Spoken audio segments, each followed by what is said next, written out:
The end is not yet. It is a true word. We are on the march, but at present we are only just getting started. If the states continue to fail to do their duty as required by the people, constructions of the Constitution will be found to vest the power where it will be exercised in the national government. I do not know whether that has a sinister meaning or not, and so I will not enlarge upon it lest I should chance to be in the wrong. It sounds like ship money come again, but it may not be so intended. Human nature being what it is, I suppose we must expect to drift into monarchy by and by. It is a saddening thought, but we cannot change our nature. We are all alike, we human beings, and in our blood and bone and ineradicable, we carry the seeds out of which monarchies and aristocracies are grown: worship of gods, titles, distinctions, power. We have to worship these things and their possessors. We are all born so, and we cannot help it. We have to be despised by somebody whom we regard as above us, or we are not happy. We have to have somebody to worship and envy, or we cannot be content. In America, we manifest this in all the ancient and customary ways.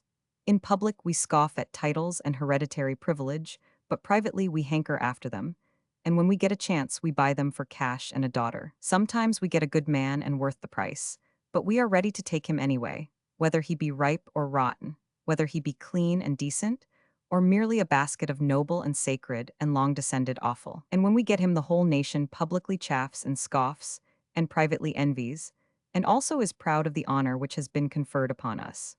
We run over our list of titled purchases every now and then, in the newspapers, and discuss them and caress them, and are thankful and happy. Like all the other nations, we worship money and the possessors of it, they being our aristocracy, and we have to have one. We like to read about rich people in the papers. The papers know it, and they do their best to keep this appetite liberally fed. They even leave out a football bullfight now and then to get room for all the particulars of how, according to the display heading, rich woman fell down cellar, not hurt. The falling down the cellar is of no interest to us when the woman is not rich, but no rich woman can fall down cellar, and we not yearn to know all about it and wish it was us. In a monarchy, the people willingly and rejoicingly revere and take pride in their nobilities, and are not humiliated by the reflection that this humble and hearty homage gets no return but contempt. Contempt does not shame them, they are used to it, and they recognize that it is their proper due. We are all made like that. In Europe, we easily and quickly learn to take that attitude toward the sovereigns and the aristocracies. Moreover, it has been observed that when we get the attitude, we go on and exaggerate it, presently becoming more servile than the natives, and, vainer of it, the next step is to rail and scoff at republics and democracies, all of which is natural, for we have not ceased to be human beings by becoming Americans, and the human race was always intended to be governed by kingship, not by popular vote.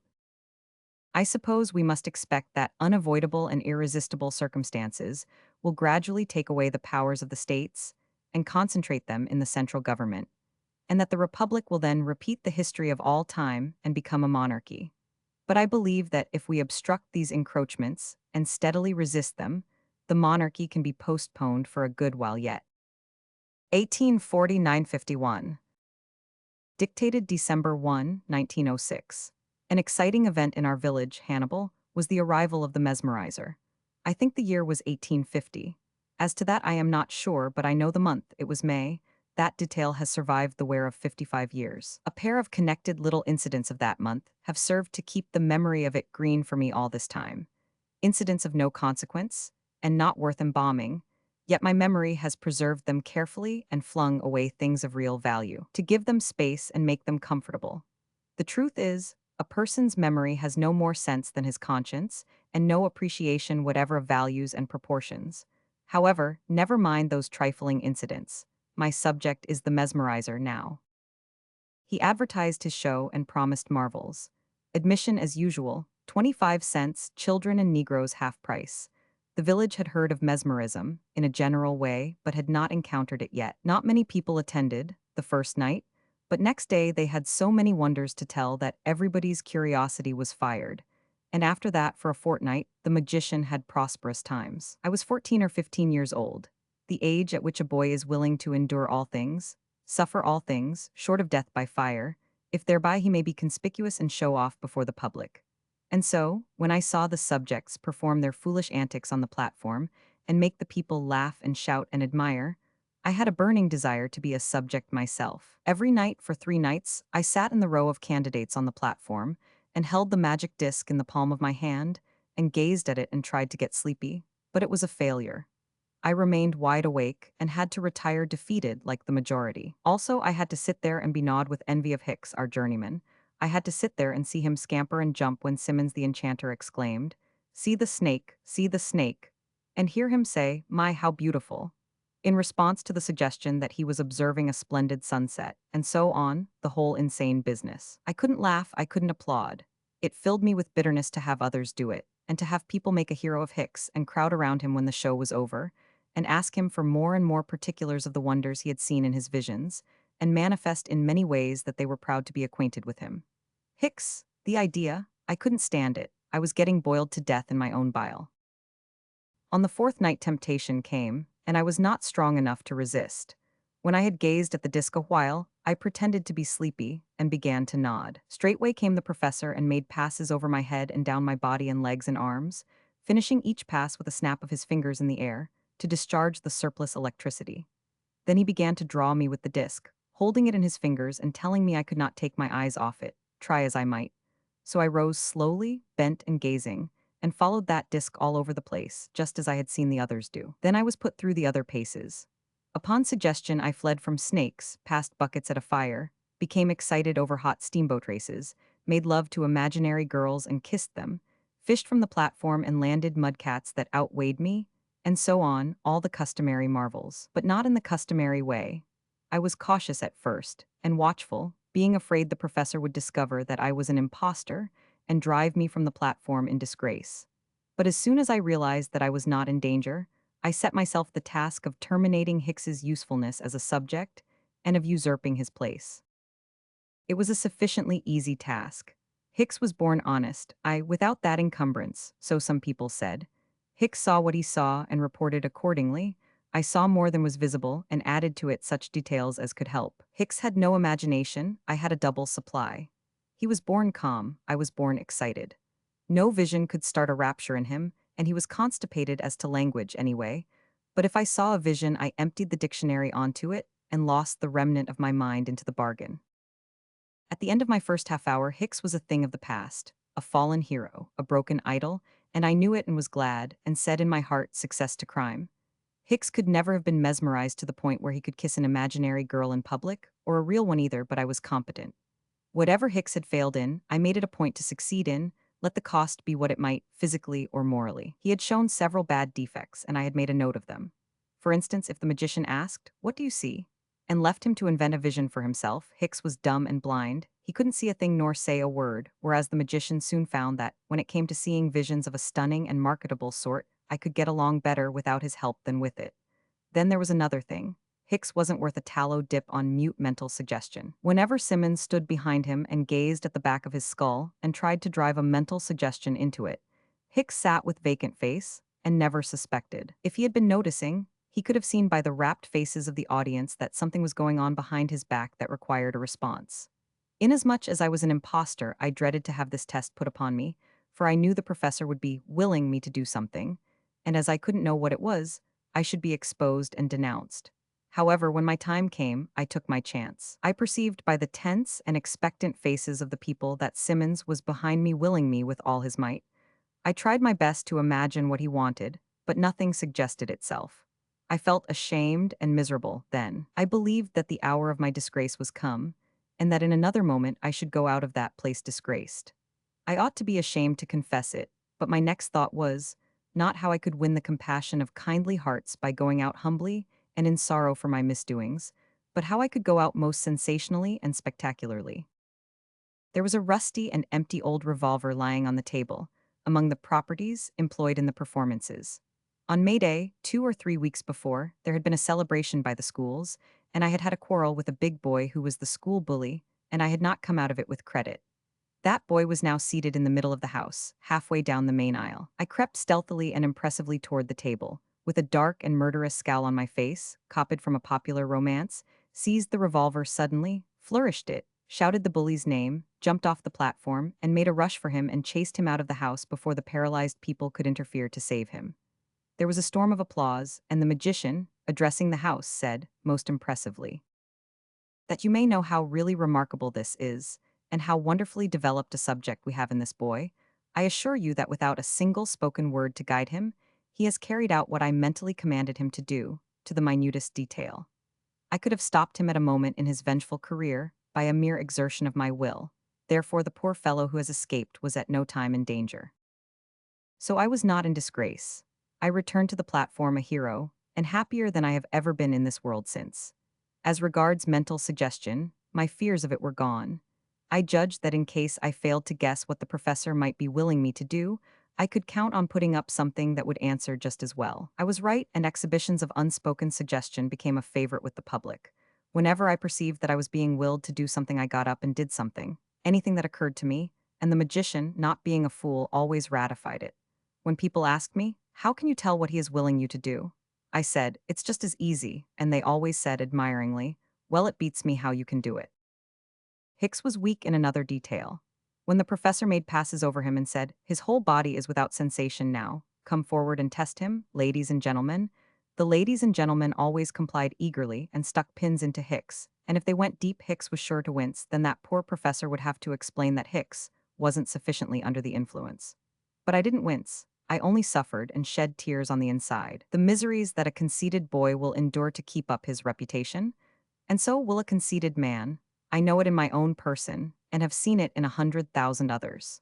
That professor ought to have protected me, and I often hoped he would when the tests were unusually severe, but he didn't. It may be that he was deceived as well as the others, though I did not believe it nor think it possible. Those were dear good people, but they must have carried simplicity and credulity to the limit. They would stick a pin in my arm and bear on it until they drove it a third of its length in, and then be lost in wonder that by a mere exercise of will power, the professor could turn my arm to iron and make it insensible to pain. Whereas it was not insensible at all. I was suffering agonies of pain. After that fourth night, that proud night, that triumphant night, I was the only subject. Simmons invited no more candidates to the platform. I performed alone, every night, the rest of the fortnight. In the beginning of the second week, I conquered the last doubters. Up to that time, a dozen wise old heads, the intellectual aristocracy of the town, had held out as implacable unbelievers. I was as hurt by this as if I were engaged in some honest occupation. There is nothing surprising about this. Human beings feel dishonor the most, sometimes, when they most deserve it. That handful of overwise old gentlemen kept on shaking their heads all the first week, and saying they had seen no marvels there that could not have been produced by collusion. And they were pretty vain of their unbelief, too, and liked to show it and air it, and be superior to the ignorant and the gullible. Particularly old Dr. Peake, who was the ringleader of the irreconcilables and very formidable, for he was an FFV. He was learned, white-haired and venerable, nobly and richly clad in the fashions of an earlier and a courtlier day. He was large and stately, and he not only seemed wise, but was what he seemed in that regard. He had great influence, and his opinion upon any matter was worth much more than that of any other person in the community. When I conquered him, at last, I knew I was undisputed master of the field. And now, after more than 50 years, I acknowledge, with a few dry old tears, that I rejoiced without shame. 1847. Dictated December 2, 1906. In 1847, we were living in a large white house on the corner of Hill and Main Streets, a house that still stands, but isn't large now, although it hasn't lost a plank. I saw it a year ago and noticed that shrinkage. My father died in it in March of the year mentioned, but our family did not move out of it until some months afterward. Ours was not the only family in the house. There was another, Dr. Grant's. One day Dr. Grant and Dr. Rayburn argued a matter on the street with sword canes, and Grant was brought home multifariously punctured. Old Dr. Peake calked the leaks and came every day for a while to look after him. The Grants were Virginians like Peake, and one day when Grant was getting well enough to be on his feet and sit around in the parlor and talk, the conversation fell upon Virginia and old times. I was present, but the group were probably quite unconscious of me, I being only a lad and a negligible quantity. Two of the group, Dr. Peake and Mrs. Crawford, Mrs. Grant's mother, had been of the audience when the Richmond Theater burned down, 36 years before, and they talked over the frightful details of that memorable tragedy. These were eyewitnesses, and with their eyes I saw it all with an intolerable vividness. I saw the black smoke rolling and tumbling toward the sky. I saw the flames burst through it and turn red. I heard the shrieks of the despairing. I glimpsed their faces at the windows, caught fitfully through the veiling smoke. I saw them jump to their death, or to mutilation worse than death. The picture is before me yet and can never fade. In due course, they talked of the colonial mansion of the peaks, with its stately columns and its spacious grounds, and by odds and ends I picked up a clearly defined idea of the place. I was strongly interested, for I had not before heard of such palatial things from the lips of people who had seen them with their own eyes. One detail, casually dropped, hit my imagination hard. In the wall, by the great front door, there was a round hole as big as a saucer. A British cannonball had made it in the War of the Revolution. It was breathtaking. It made history real. History had never been real to me before. Very well, 3 or 4 years later, as already mentioned, I was king bee and sole subject in the mesmeric show. It was the beginning of the second week. The performance was half over. Just then the majestic Dr. Peak, with his ruffled bosom and wristbands and his gold-headed cane, entered, and a deferential citizen vacated his seat beside the Grants and made the great chief take it. This happened while I was trying to invent something fresh in the way of a vision, in response to the professor's remark. Concentrate your powers, look attentively. There, don't you see something? Concentrate. Now then, describe it. Without suspecting it, Dr. Peak, by entering the place, had reminded me of the talk of 3 years before. He had also furnished me capital and was become my confederate and accomplice in my frauds. I began on a vision, a vague and dim one that was part of the game at the beginning of a vision. It isn't best to see it too clearly at first, it might look as if you had come loaded with it. The vision developed by degrees and gathered swing, momentum, energy. It was the Richmond fire. Dr. Peak was cold at first, and his fine face had a trace of polite scorn in it, but when he began to recognize that fire, that expression changed, and his eyes began to light up. As soon as I saw that, I threw the valves wide open and turned on all the steam, and gave those people a supper of fire and horrors that was calculated to last them one while. They couldn't gasp when I got through, they were petrified. Dr. Peak had risen and was standing and breathing hard. He said in a great voice, "My doubts are ended. No collusion could produce that miracle. It was totally impossible for him to know those details, yet he has described them with the clarity of an eyewitness, and with what unassailable truthfulness God knows I know. I saved the colonial mansion for the last night, and solidified and perpetuated Dr. Peak's conversion with the cannonball hole. He explained to the house that I could never have heard of that small detail, which differentiated this mansion from all other Virginian mansions, and perfectly identified it. Therefore the fact stood proven that I had seen it in my vision. Locks. It is curious. When the magician's engagement closed, there was but one person in the village who did not believe in mesmerism, and I was the one. All the others were converted, but I was to remain an implacable and unpersuadable disbeliever in mesmerism and hypnotism for close upon 50 years. This was because I never would examine them in afterlife. I couldn't, the subject revolted me. Perhaps because it brought back to me a passage in my life which for pride's sake I wished to forget, though I thought, or persuaded myself I thought, I should never come across a proof which wasn't thin and cheap and probably had a fraud like me behind it. The truth is, I did not have to wait long to get tired of my triumphs. Not 30 days, I think. The glory which is built upon a lie soon becomes a most unpleasant encumbrance. No doubt for a while I enjoyed having my exploits told and retold and told again in my presence, and wondered over and exclaimed about, but I quite distinctly remember that there presently came a time when the subject was wearisome and odious to me, and I could not endure the disgusting discomfort of it. I am well aware that the world-glorified doer of a deed of great and real splendor has just my experience.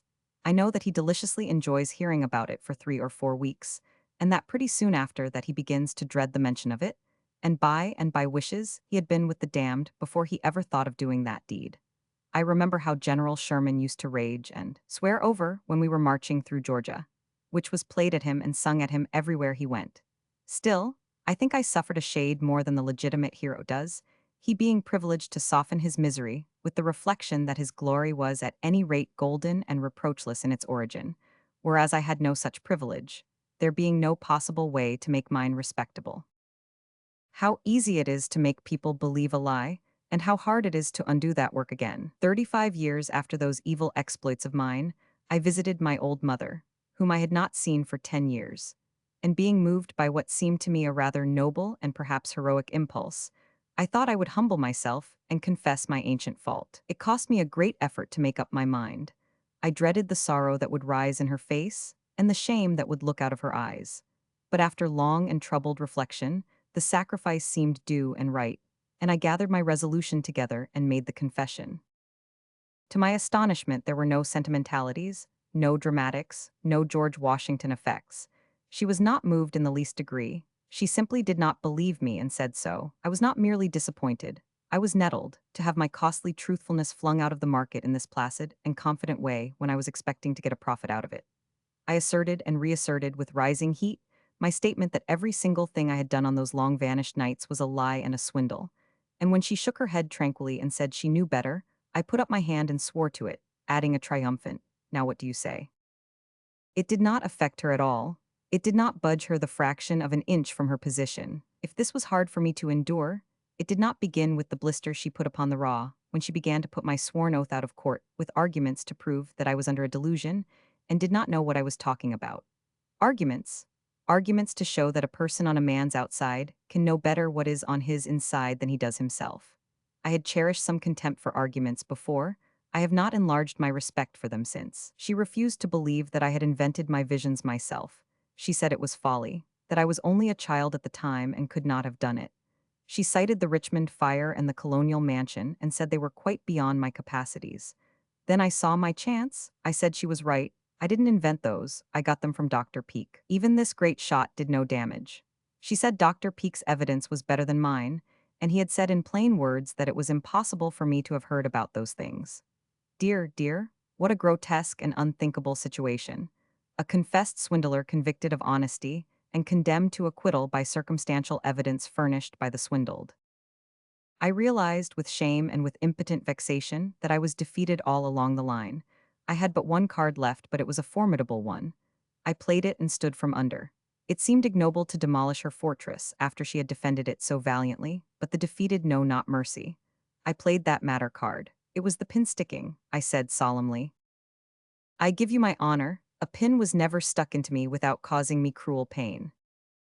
She only said, "It is 35 years. I believe you do think that now, but I was there, and I know better, you never winced." She was so calm, and I was so far from it, so nearly frantic. "Oh my goodness," I said, "let me show you that I am speaking the truth. Here is my arm, drive a pin into it, drive it to the head, I shall not wince." She only shook her gray head and said, with simplicity and conviction, "You are a man now, and could dissemble the hurt, but you were only a child then, and could not have done it." And so the lie which I played upon her in my youth remained with her as an unchallengeable truth to the day of her death. Carlyle said, "A lie cannot live." It shows that he did not know how to tell them. If I had taken out a life policy on this one, the premiums would have bankrupted me ages ago. Mark Twain. To be continued. North American Review. Number Deceiva. January 18, 1907. Chapters from My Autobiography, X. By Mark Twain. 1825, 1837. Dictated March 28, 1906. Orion Clemens was born in Jamestown, Fentress County, Tennessee, in 1825. He was the family's firstborn and antedated me 10 years. Between him and me came a sister, Margaret, who died aged 10, in 1837 in that village of Florida, Missouri, where I was born, and Pamela, mother of Samuel E. Moffett, who was an invalid all her life and died in the neighborhood of New York a year ago, aged about 75. Her character was without blemish, and she was of a most kindly and gentle disposition. Also, there was a brother, Benjamin, who died in 1848, aged 10 or 12. 1843. Orion's boyhood was spent in that wee little log hamlet of Jamestown up there among the knobs, so-called, of East Tennessee. The family migrated to Florida, Missouri, then moved to Hannibal, Missouri, when Orion was 12 and a half years old. When he was 15 or 16, he was sent to St. Louis, and there he learned the printer's trade. One of his characteristics was eagerness. He woke with an eagerness about some matter or other every morning. It consumed him all day. It perished in the night, and he was on fire with a fresh new interest next morning before he could get his clothes on. He exploited in this way 365 red-hot new eagernesses every year of his life. But I am forgetting another characteristic, a very pronounced one. That was his deep glooms, his despondencies, his despairs. These had their place in each and every day along with the eagernesses. Thus his day was divided, no, not divided, modeled, from sunrise to midnight with alternating brilliant sunshine and black cloud. Every day he was the most joyous and hopeful man that ever was, I think, and also every day he was the most miserable man that ever was. While he was in his apprenticeship in St. Louis, he got well acquainted with Edward Bates, who was afterwards in Mr. Lincoln's first cabinet. Bates was a very fine man, an honorable and upright man, and a distinguished lawyer. He patiently allowed Orion to bring to him each new project. He discussed it with him and extinguished it by argument and irresistible logic at first. But after a few weeks, he found that this labor was not necessary, that he could leave the new project alone and it would extinguish itself the same night. Orion thought he would like to become a lawyer. Mr. Bates encouraged him, and he studied law nearly a week, then of course laid it aside to try something new. He wanted to become an orator. Mr. Bates gave him lessons. Mr. Bates walked the floor reading from an English book aloud and rapidly turning the English into French, and he recommended this exercise to Orion. But as Orion knew no French, he took up that study and wrought at it like a volcano for 2 or 3 days, then gave it up. During his apprenticeship in St. Louis, he joined a number of churches, one after another, and taught in their Sunday schools, changing his Sunday school every time he changed his religion. He was correspondingly erratic in his politics. Whig today, Democrat next week, and anything fresh that he could find in the political market the week after. I may remark here that throughout his long life, he was always trading religions and enjoying the change of scenery. I will also remark that his sincerity was never doubted, his truthfulness was never doubted, and in matters of business and money, his honesty was never questioned. Notwithstanding his forever occurring caprices and changes, his principles were high, and absolutely unshakable. He was the strangest compound that ever got mixed in a human mold. Such a person as that is given to acting upon impulse and without reflection. That was Orion's way. Everything he did with conviction and enthusiasm, and with a vainglorious pride in the thing he was doing. And no matter what that thing was, whether good, bad, or indifferent, he repented of it every time in sackcloth and ashes before 24 hours had sped. Pessimists are born, not made. Optimists are born, not made. But I think he was the only person I have ever known in whom pessimism and optimism were lodged in exactly equal proportions. Except in the matter of grounded principle, he was as unstable as water. You could dash his spirits with a single word. You could raise them into the sky again with another one. You could break his heart with a word of disapproval. You could make him as happy as an angel with a word of approval. And there was no occasion to put any sense or any vestige of mentality of any kind into these miracles. Anything you might say would answer. He had another conspicuous characteristic, and it was the father of those which I have just spoken of. This was an intense lust for approval. He was so eager to be approved, so girlishly anxious to be approved by anybody and everybody, without discrimination, that he was commonly ready to forsake his notions, opinions, and convictions at a moment's notice in order to get the approval of any person who disagreed with them. I wish to be understood as reserving his fundamental principles all the time. He never forsook those to please anybody. Born and reared among slaves and slaveholders, he was yet an abolitionist from his boyhood to his death. He was always truthful, he was always sincere, he was always honest and honorable. But in light matters, matters of small consequence, like religion and politics and such things, he never acquired a conviction that could survive a disapproving remark from a cat. He was always dreaming. He was a dreamer from birth, and this characteristic got him into trouble now and then.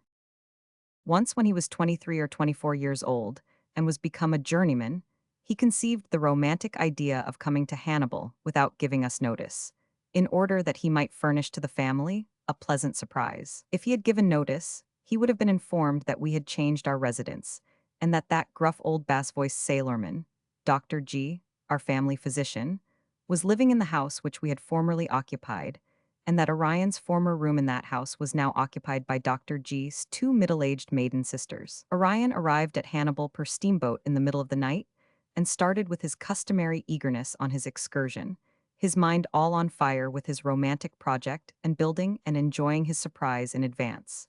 He was always enjoying things in advance. It was the make of him. He never could wait for the event, but must build it out of dream stuff and enjoy it beforehand. Consequently, sometimes when the event happened, he saw that it was not as good as the one he had invented in his imagination, and so he had lost profit by not keeping the imaginary one and letting the reality go. When he arrived at the house, he went around to the back door and slipped off his boots and crept upstairs and arrived at the room of those elderly ladies without having wakened any sleepers. He undressed in the dark and got into bed and snuggled up against somebody. He was a little surprised, but not much, for he thought it was our brother Ben. It was winter, and the bed was comfortable, and the supposed Ben added to the comfort. And so he was dropping off to sleep very well satisfied with his progress so far and full of happy dreams of what was going to happen in the morning. But something else was going to happen sooner than that, and it happened now. The maid that was being crowded fumed and fretted and struggled, and presently came to a half-waking condition and protested against the crowding. That voice paralyzed Orion. He couldn't move a limb, he couldn't get his breath, and the crowded one discovered his new whiskers and began to scream. This removed the paralysis, and Orion was out of bed and clawing round in the dark for his clothes in a fraction of a second. Both maids began to scream then, so Orion did not wait to get his whole wardrobe. He started with such parts of it as he could grab. He flew to the head of the stairs and started down, and was paralyzed again at that point, because he saw the faint yellow flame of a candle soaring up the stairs from below, and he judged that Dr. G was behind it, and he was. He had no clothes on to speak of, but no matter, he was well enough fixed for an occasion like this, because he had a butcher knife in his hand. Orion shouted to him, and this saved his life, for the doctor recognized his voice. Then, in those deep sea-going bass tones of his that I used to admire so much when I was a little boy, he explained to Orion the change that had been made, told him where to find the Clemens family, and closed with some quite unnecessary advice about posting himself before he undertook another adventure like that. Advice which Orion probably never needed again as long as he lived. One bitter December night, Orion sat up reading until 3 o'clock in the morning, and then, without looking at a clock, sallied forth to call on a young lady. He hammered and hammered at the door, couldn't get any response, didn't understand it. Anybody else would have regarded that as an indication of some kind or other, and would have drawn inferences and gone home. But Orion didn't draw inferences, he merely hammered and hammered, and finally the father of the girl appeared at the door in a dressing gown. He had a candle in his hand, and the dressing gown was all the clothing he had on, except an expression of unwelcome which was so thick and so large that it extended all down his front to his instep, and nearly obliterated the dressing gown. But Orion didn't notice that this was an unpleasant expression. He merely walked in. The old gentleman took him into the parlor, set the candle on a table, and stood. Orion made the usual remarks about the weather, and sat down and talked and went on talking, that old man looking at him vindictively and waiting for his chance, waiting treacherously and malignantly for his chance. Orion had not asked for the young lady. It was not customary. It was understood that a young fellow came to see the girl of the house, not the founder of it. At last, Orion got up and made some remark to the effect that probably the young lady was busy and he would go now and call again. That was the old man's chance, and he said with fervency, "Why, good land, aren't you going to stop to breakfast?" Orion did not come to Hannibal until 2 or 3 years after my father's death. Meantime, he remained in St. Louis. He was a journeyman printer and earning wages. Out of his wage, he supported my mother and my brother Henry, who was 2 years younger than I. My sister Pamela helped in this support by taking piano pupils. Thus we got along, but it was pretty hard sledding. I was not one of the burdens because I was taken from school at once, upon my father's death, and placed in the office of the Hannibal Courier as printer's apprentice, and Mr. S., the editor and proprietor of the paper, allowed me the usual emolument of the office of apprentice.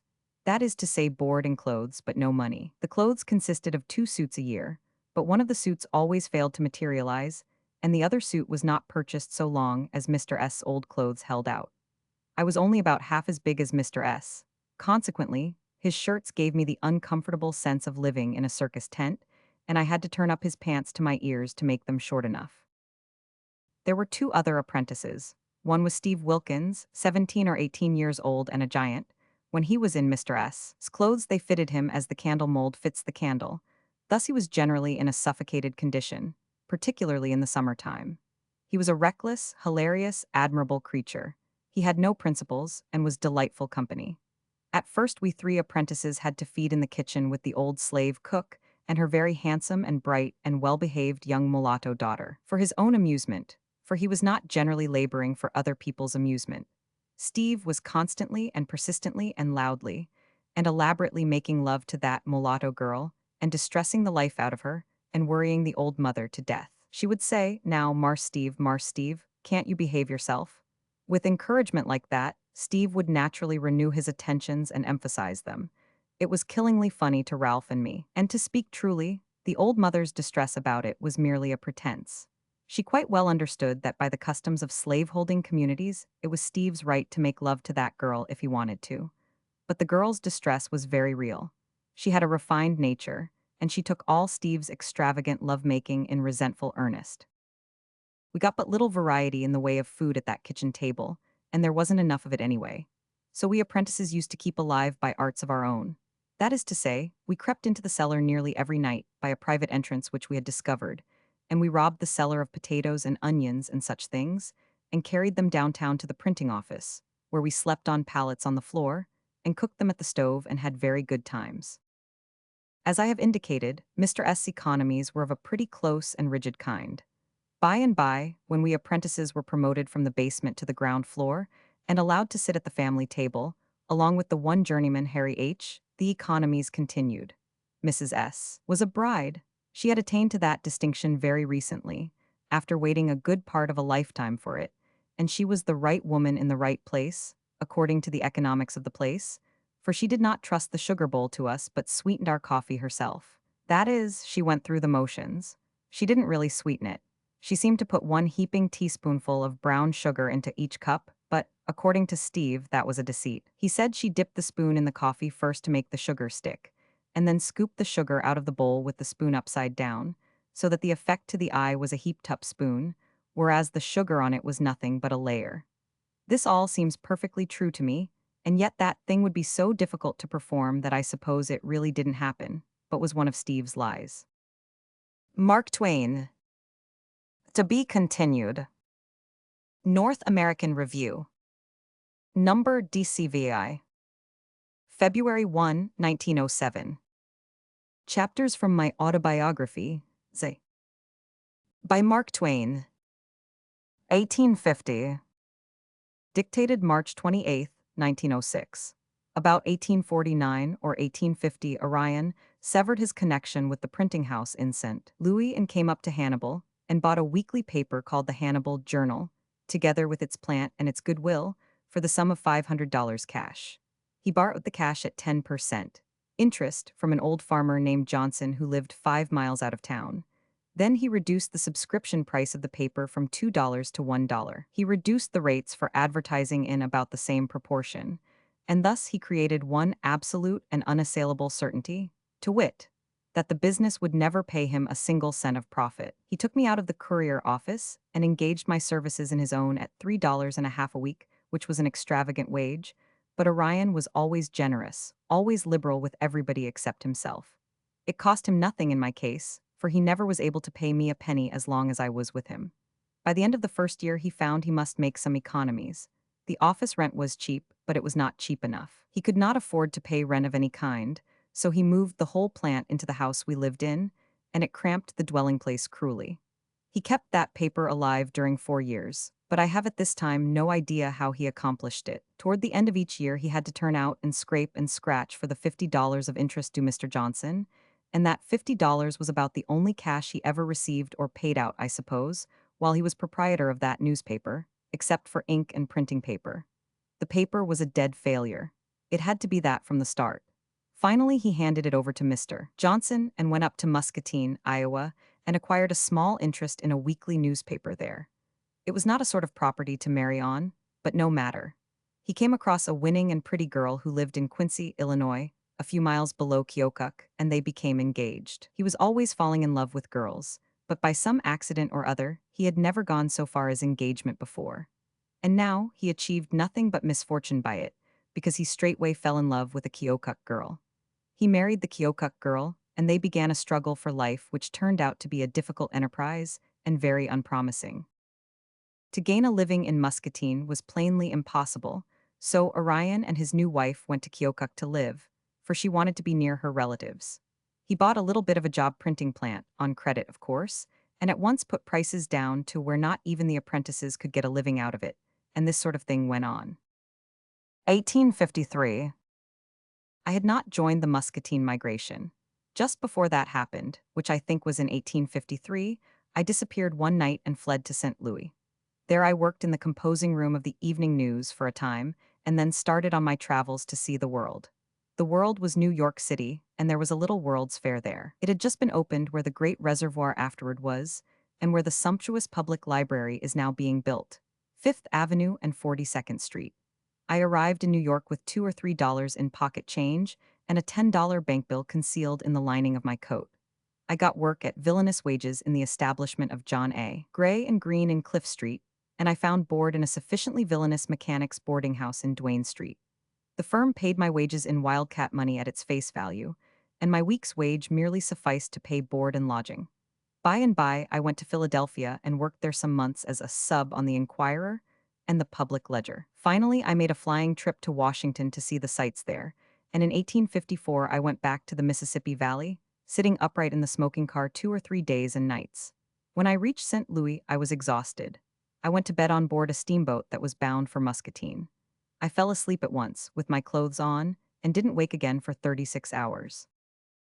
1854. I worked in that little job office in Keokuk as much as 2 years, I should say, without ever collecting a cent of wages, for Orion was never able to pay anything, but Dick Hyam and I had good times. I don't know what Dick got, but it was probably only uncashable promises. 1856. One day in the midwinter of 1856 or 1857, I think it was 1856, I was coming along the main street of Keokuk in the middle of the forenoon.